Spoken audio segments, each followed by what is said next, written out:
building voters' trust ahead of the 2027 general elections. In this part of the world, there's a huge deficit of trust between government and the governed due to the attitude and character of our political class, and we have also seen that played out. Going by the number of people, electorates that we usually see during elections, voter apathy, so to say. But the 2027 general election is very much around the corner, with campaigns expected to start on the 19th of this month, with that of the presidential campaign and the National Assembly. What would the political parties as well as politicians be telling Nigerians this time around for them to gain the trust of Nigerians as we approach another round of elections in the country? We'll be having this conversation with Mr. Lekan Sote. He's a senior colleague in the industry and also a social observer. It's a pleasure to have you. Thank you very much. All right, before we talk about the main topic of today, which is trust deficit as we look ahead to another round of election in 2027. Earlier on the hashtag segment of the show, the EFCC and the Osun State government trended due to the fact that the EFCC frozen the accounts of the Osun State government a few days before the gubernatorial elections and my colleague and I had some argument over it at the time of this particular action of the EFCC is suspect. What do you think? Let me refer to what happened in America when before President Trump's election as the president, the first term. Okay. In when was that? 2020, I think. Just a few days, it appeared that Hillary Clinton was likely to win, at least the voters' approval for the election. And just a few days, the director of the FBI, Federal Bureau of Investigation, announced that there was some inappropriate use of official email by Hillary Clinton when she was Secretary of State. And then that somewhat affected the outcome of the election. The outcome of the election. Though she won the votes, but Mr. Trump won the highest number of delegates. But essentially, we could see that. So what I'm trying to say is that this is not new. This is happening. That is happening here. It's about this, almost the same thing that somebody, because you know that this off-season election is coming up in this month. And then you started looking at, that's EFCC started looking at the financial records of the governor, who has been there for the past 4 years. Yeah. And then suddenly you just wake up and say that they are moving. Who is moving? Is it not the prerogative of the governor to move funds from wherever to wherever? Do you understand? For any purposes. And then, again, I don't approve of what I want to say now, but Section 308 says that you cannot, of the Nigerian Constitution says you cannot question, you cannot prosecute a governor, a sitting governor. Because of the immunity. Because of the immunity. Therefore, what is all this if it is not politically motivated? I don't trust that, So I think the president himself needs to call some of these agencies to order, because as they keep doing these kind of things, they are eroding the credibility of the president himself. So I believe strongly that there is some sinister motive to all this. That is not to say somebody is not stealing money and the rest of that. Sure. But, So does it portend a political desperation on the part of the ruling party earlier in this month? And prior to this election, we had seen the governor complained about the attitude of the Commissioner of Police of Osun State. Eventually, it was changed. It was changed. So, is this portraying some kind of desperation on the part of the ruling party, so to say? Even the IGP went to confront the governor. So, we have to be careful about this now because, they still have to maintain public order, safety, and the rest of that. But there's something we call show of strength or power show, which Okay. federal calls it power show. I suspect that there are ways of trying to, well, you may want to call it intimidate, you know, or gag the party yes, power. or even sort of give, because when you talk about show of strength now, give the electorate some kind of impression that, look, this is the way government would like to go, and it's wise for you to vote along this line. If votes actually Count. indeed count, yes. You know, so I don't like the look of what is happening at this time. 3 years, the man has been there. Suddenly, you wake up in March and you start looking at. I don't know. I don't. I'm not saying that people are not stealing money, you know, but there's something wrong with. I think the optics is not fantastic. All right, so back to the main topic of discussion for today, which is building voters' trust ahead of 2027 elections. The politicians, the political parties would always play their game to the detriment of the people. So why is it so, or what is responsible, rather, for the suspicion and the lack of trust between the political class, the political parties, and the people? Well, let me take you back to the 1960s. 1965 election in Western region. It was said, I was very little at that, about the history that history books tell us that the action group of Awolowo, who was in prison, won the election. But the premier himself, that's Akintola, Okay. insisted that he won the election. And if you remember, the headline, the front page headline of Daily Times, which was the most prominent newspaper at that time, it says Akintola Taku, meaning that Akintola refused. Yes, you know, and it led to something that one of Nigeria's most prominent literary figures was reported to have gone to the radio station to seize the tape of the victory announcement and then substituted his own. So it's been with us for a long time. So, and listening, watching our politicians, listening to them, I think they even got worse now. Our politicians, the impression I get is that they are carpetbaggers. They have only come to take whatever, it's a scam. It's the new game in town. When you have some little change in your hands, you then go into politics to buy a political office, either as governor, either as senator, or whatever it is. And then, of course, whatever money you spend, you know you will gain it back through... Is politics an investment? It is looking like it's a business in Nigeria now. That's the way I look at it. It's a scam. It's something that is going on. It's a game going on. That's what I see. I've had the opportunity of sitting down with some governors. I've had the opportunity of sitting down with individuals who actually said that they are going to go into politics to steal. They say it openly, among friends openly. So and so when you see that, and then unfortunately, they have also weaponized poverty. To take advantage of the people. Yes, you know, so, you know, once people come with a bag of rice and 5,000 naira, people will tell you that I would rather take that, because once they get there now, I won't even have access to them anymore, you know. And then, of course, people who don't have you gone around, let me talk about Southwest, gone around the Southwestern states, apart from Lagos, go into, I just don't want to mention names, go into Ogun State, go into Osun State, go into Ekiti State, go into Ondo State, go into those various towns and villages. Nothing is happening because the politicians don't seem to know how to run economy. All they are doing is collecting money from the federation account and then spending it the best way they can, in addition to stealing part of this one. They are not building the economy. They don't understand how to build economy, you know, unfortunately. Let me give you one or two examples.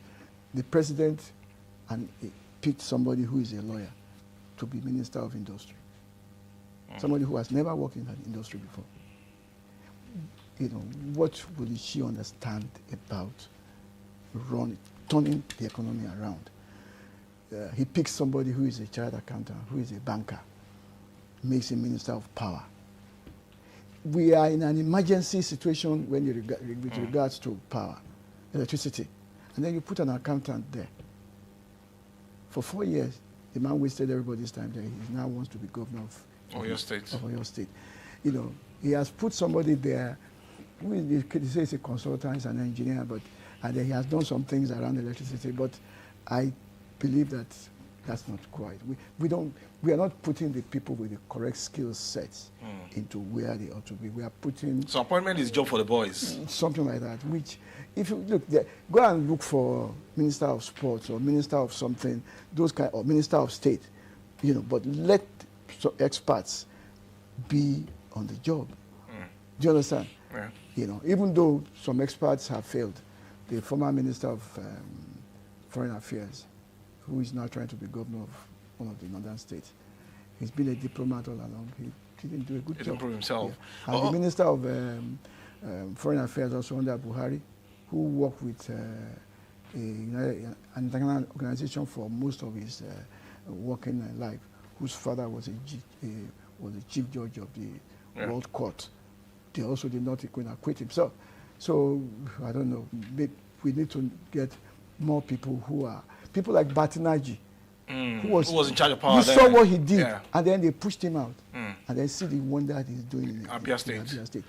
Should they be limited to Abia State or the entire country? Okay, so what are the core elements of ideology and integrity, if it is so difficult for our political class and politicians and the political parties rather to keep to their pledge or to keep to their promise? Why is ideology? Where is integrity? There is ideology.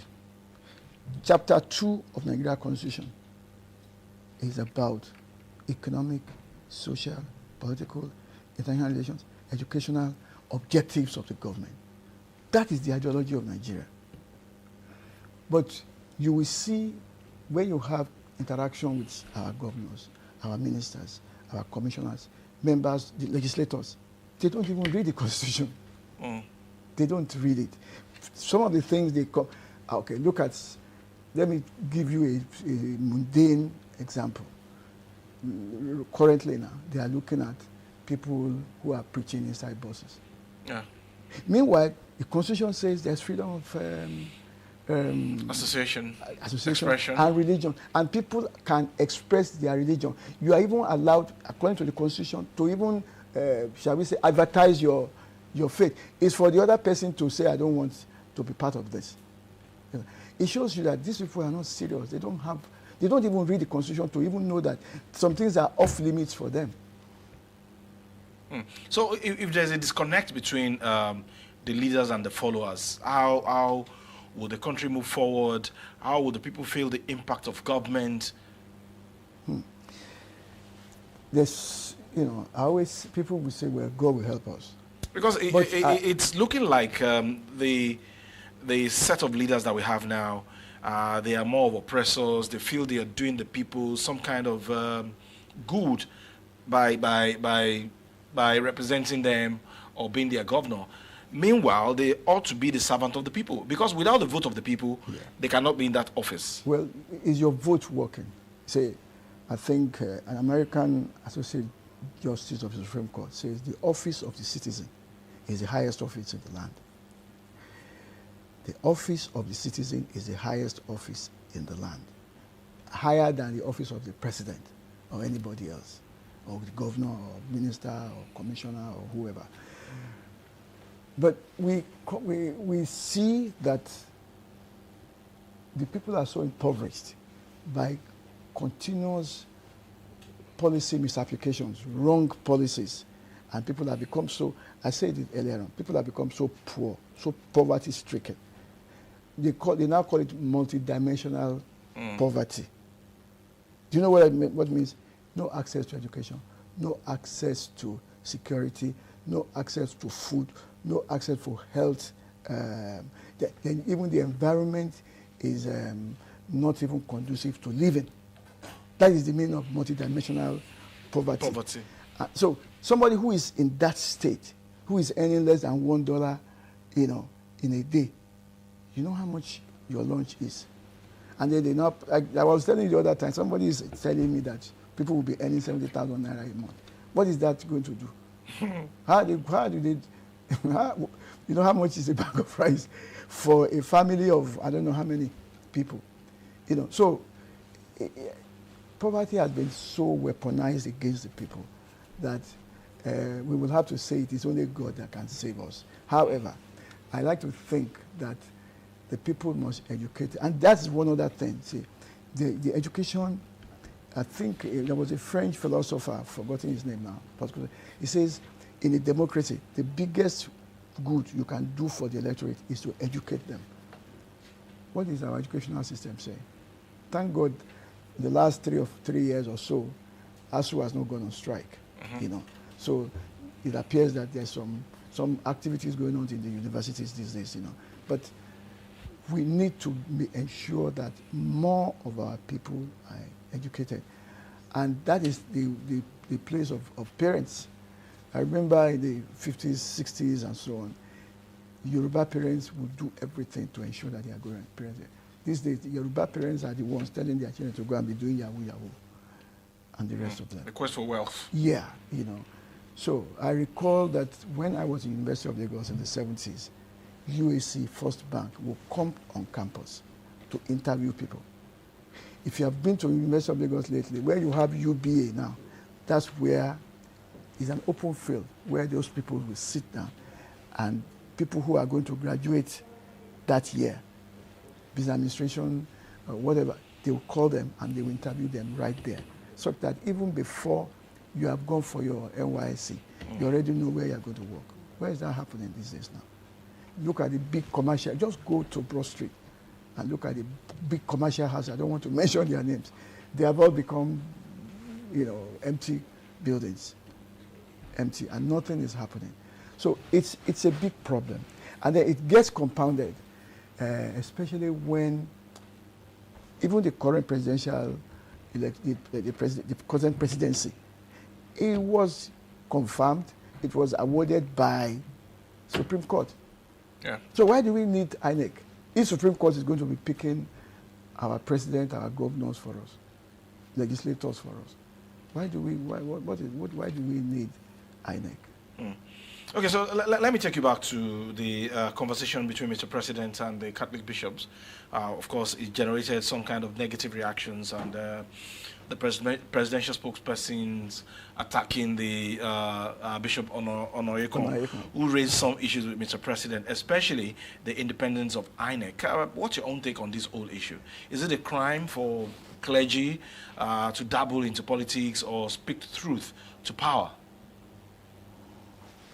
In 2015 or 2014, the College of Catholic Bishops also went to meet President Buhari.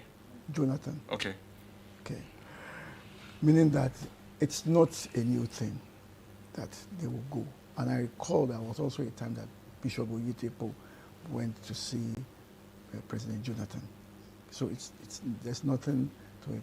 And you are probably aware that even some very major prominent clerics also have access to them, even without pretty much coming out in the open. I recall last 2-3 months or thereabout, Pastor Adeboye was talking about something, but from the way he was talking, you can glean the fact that he had access to audience with the president. So there's nothing wrong in that. And I will also say this, I don't know what anybody, the viewers may think about it. The president has a right, constitutional right, to want a second term. Sure. He has a right to also fight for it, just like everybody else is fighting for it.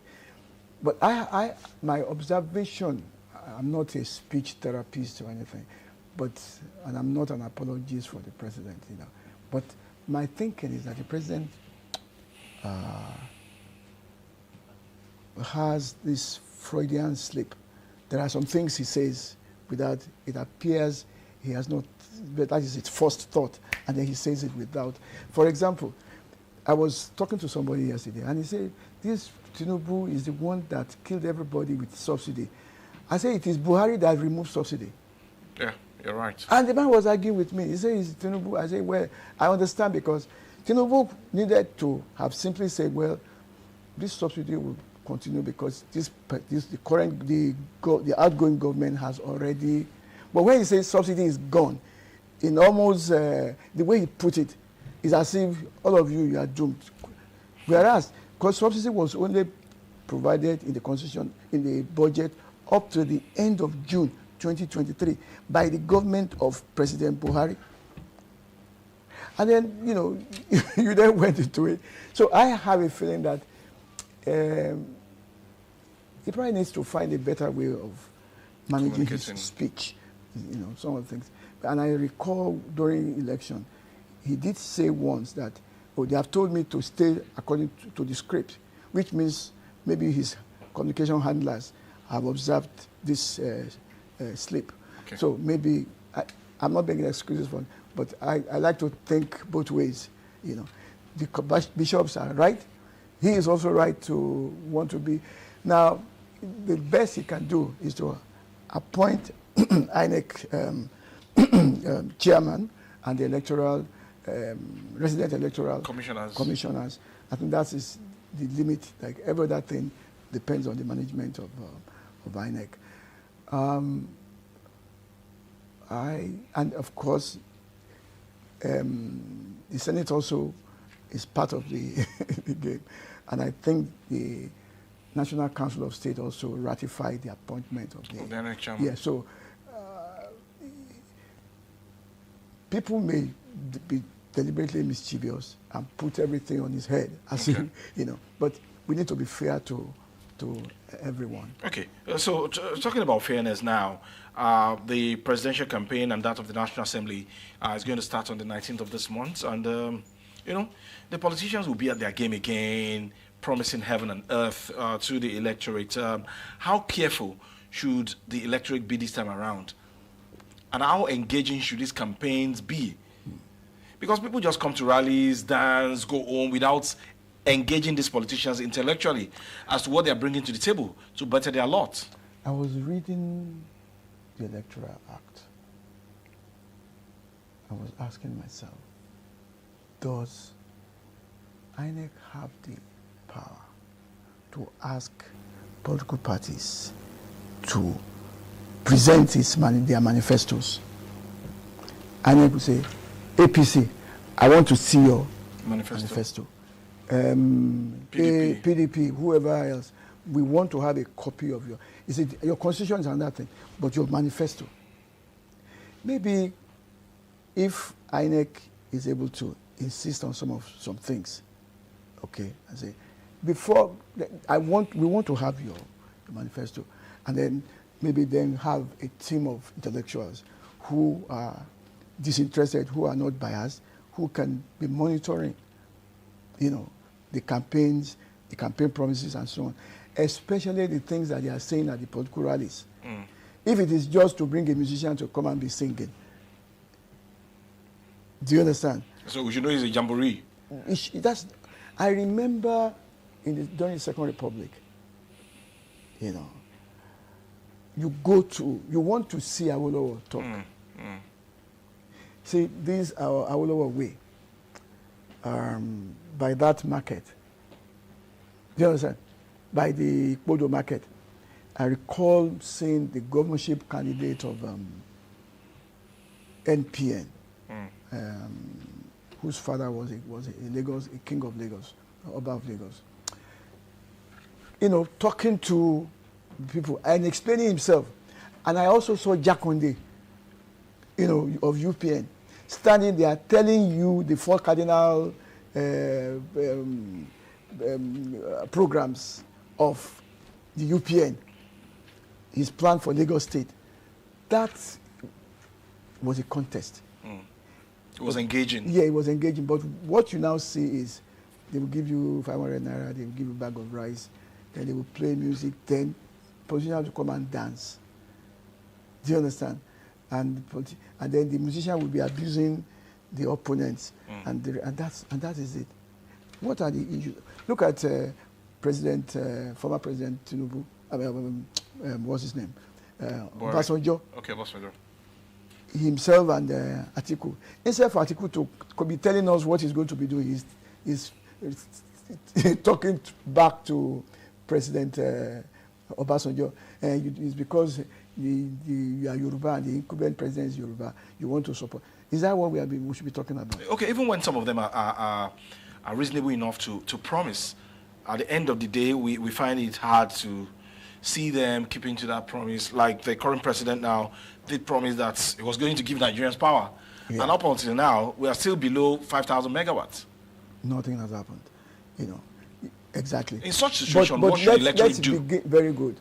Let's now, if INEC can begin to insist and say, let's even have, that's a place to start. Let's have your manifesto. Let's know, not just your constitution now. We want to have your manifesto. We keep it. And then institutions like EU, who are monitoring our elections, and in addition to our election campaigns, Yiaga Africa, okay, Itodo and his people, those kinds of people. And then, of course, the media that has a constitutional duty to hold government accountable to the people. Also look at, examine.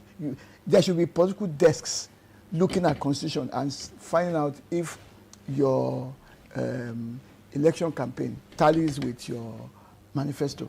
This is some of the things that just like you are doing this now. This is some of the things that the media should be doing. Then the social commentators also. This is what they should be doing. We can't, if we go and sleep and say God will do it. God has already given us the ability to do it. You remember, if you look at okay, I'm sorry, Mr. Sote. You need to hold your thought there for a while.